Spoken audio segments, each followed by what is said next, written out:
Okay, shalom, family. Today I'm going to be doing a video on Romans 9 and part of Romans, some of Romans 11.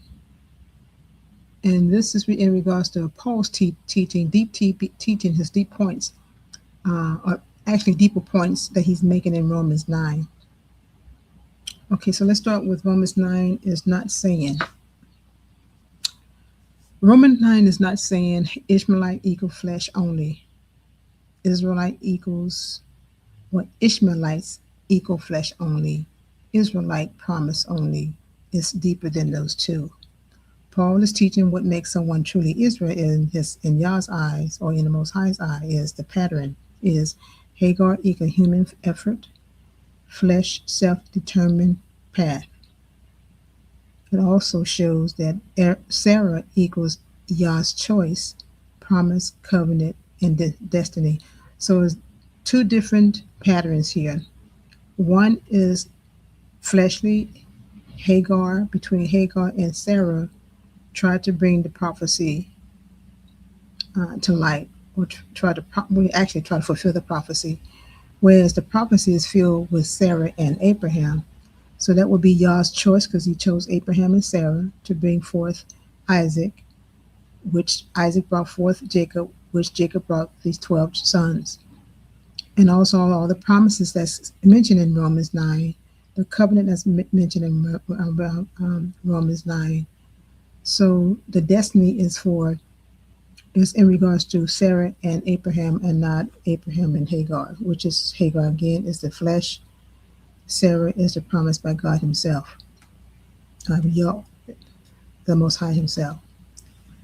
The deeper point Paul is making, Paul used this to show that being born physically from Abraham does not make someone a child of Yah alone. Only those born because of Yah's promise, spirit, and choosing. His promises are counted as his true seed, and the choosing promises are counted as his true seed. So it's just not seed alone, but also the promise and the spirit. So Isaac's birth represents Yah's promise, Yah's covenant, Yah's supernatural choosing, and Ishmael's birth represents human ideals, human solution, natural flesh, not covenant promise. Simple. Paul is also making a point here. Here's the full meaning of Romans 9:8. Children of the flesh equal Hagar, who relied on physical birth, bloodline, nationality, or natural descent. That's replacement theology. Kind of like replacement theology, because it's outside of what Yahuwah promised. But the children of the promise, which is through Abraham and Sarah, equals people who Yah chose or chooses through his covenant, his promise, and his spirit. So Paul shows that Israel's true identity is not bloodline only, but also Yah's covenant choosing and promises.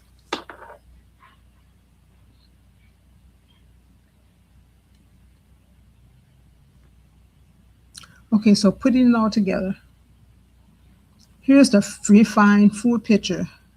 Number one, Yeshua came through Israel to redeem Israel. That's Matthew 15:24 and Matthew 10:6, and also Romans 9:5. Number two, but being Israel is not based on physical descent only or alone. I said Romans 9:6. Number three, Yah chooses the covenant line, Isaac, not man. Number four, and that's through Romans 9-7. Number four, covenant identity is about promise plus spirit, not lineage alone.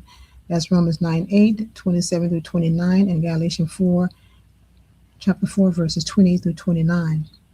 So therefore, Israel equals those who belong to the promise through the obedience and faith, and through the seed of Abraham, Isaac, and Jacob, which is the promise, Romans 2:28-29, and Romans 11.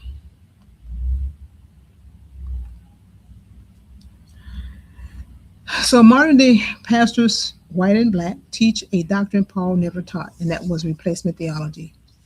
I hear this so much. And I don't understand how people can sit up and miss the verses where it clearly says that the Most High is making a new covenant with his people.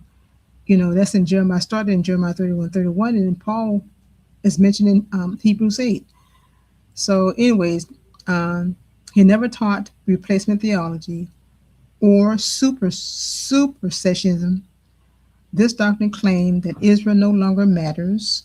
Israel was replaced by the church. The promises to Israel now belong to the church. This is what they teach. Also, Israel in Romans equals all believers. Bloodline Israel is relevant. Prophesies about Israel apply to the church. Paul never taught this. The prophets never taught this. Yeshua never taught this. The doctrine came from European church tradition. Long history of it, yo. I mean, long. Going back, 1800, probably farther back than that. This tradition has been, or doctrine has been taught and still being taught today in the churches. So Paul never denies physical Israel. He affirms them.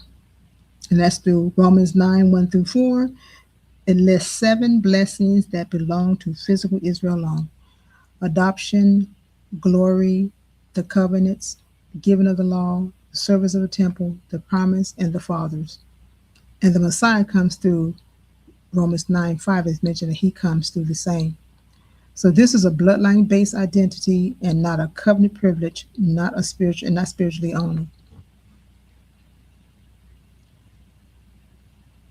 I don't see how people get all this mixed up. I don't know. It don't make any sense. It's clear. It's not, in its simplicity, it's not difficult. I think people make it difficult when they start adding in all this other man-made tradition and theology and all this other stuff that's outside the scripture.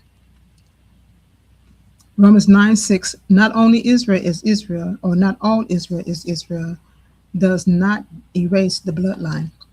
So here Paul is saying in Romans 9:6, there's a physical Israel, the nation. There's a remnant, the faithful within that nation.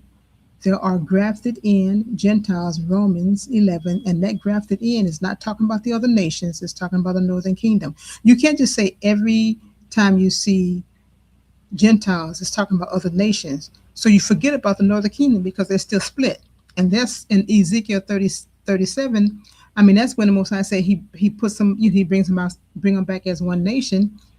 But you can't just ignore them because they're still there in the New Testament. And so the precept to Romans 11 that talks about the Gentile, which is the northern kingdom, is Jeremiah 11:15-17. God called Israel his green olive tree. So it wasn't like a new concept that just happened in the New Testament. It's in the Old Testament too, that he called them the green olive tree. The next point, but he never says the physical nation is replaced. This is exactly like in the Old Testament. Many Israelites were physically descendants, but only a faithful remnant obeyed the covenant. So it talks about the remnant. It talks about the 2/3 that's going to be, done away with. And it talks about the remnant. And yet they all still remain Israel, the nation Yah chose. So Paul is talking about 2 within Israel is faithful, not replacing Israel with the church. Again, Paul is talking about who within Israel is faithful, not replacing Israel with the church.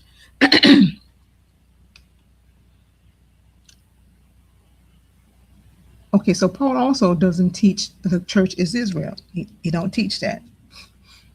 That doctrine is called replacement theology, and it is an anti-biblical as anti-covenant, is historically used to erase or absorb Israel identity. Paul rejects that ideal in the strongest way. In Romans 11:1, has God cast away his people?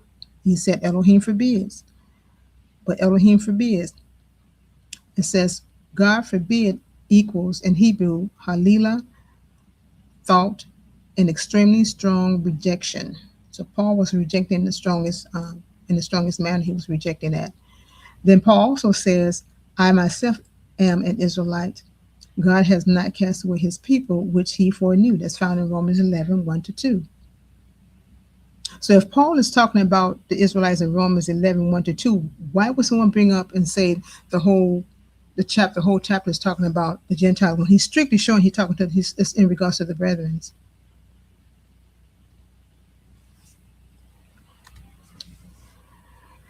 Number 4, Jeremiah 31 backs exactly what Romans 8:7-9 says.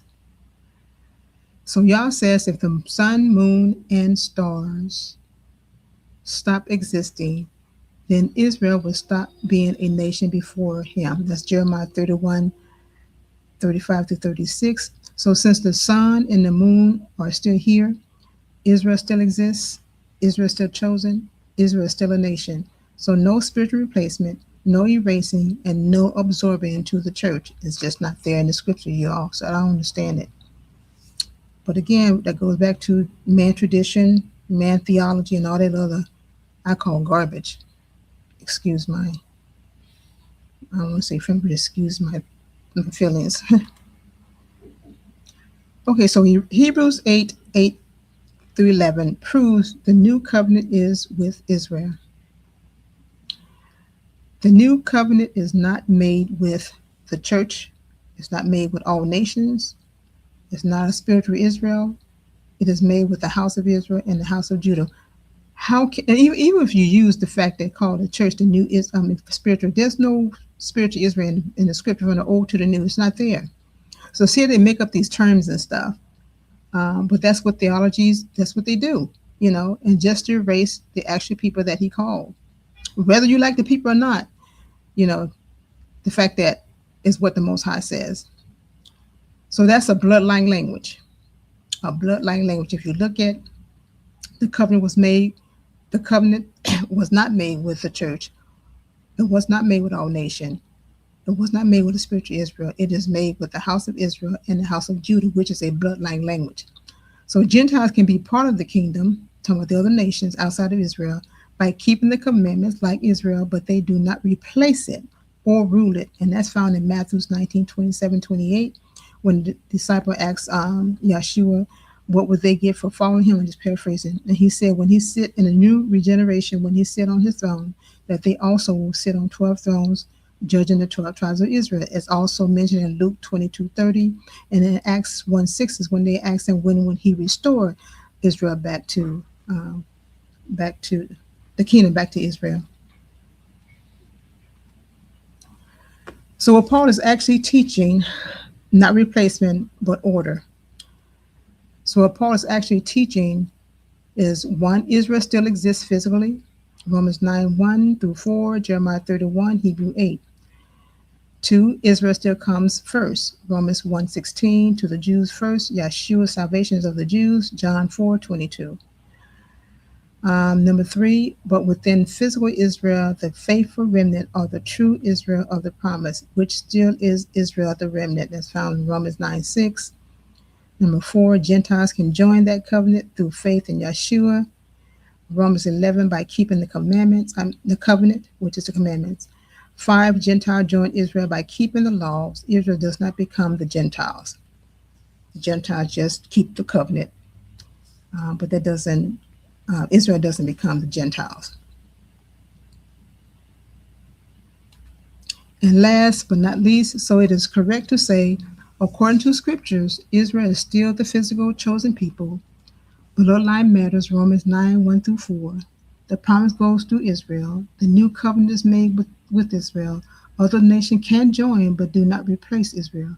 Jeremiah 31 and Hebrews 8 destroys the Israel's relevant doctrine. So I hope you all enjoyed this little short slide. You have any comments? If you want to leave scriptures in the comment, do so, but try to be respectful towards each other. I don't mind people voicing their opinions and actually I don't want no opinion. I would rather for you to send me scriptures, because I would look at those scriptures and also study them. So again, I say shalom, you all, and have a blessed day. Shalom.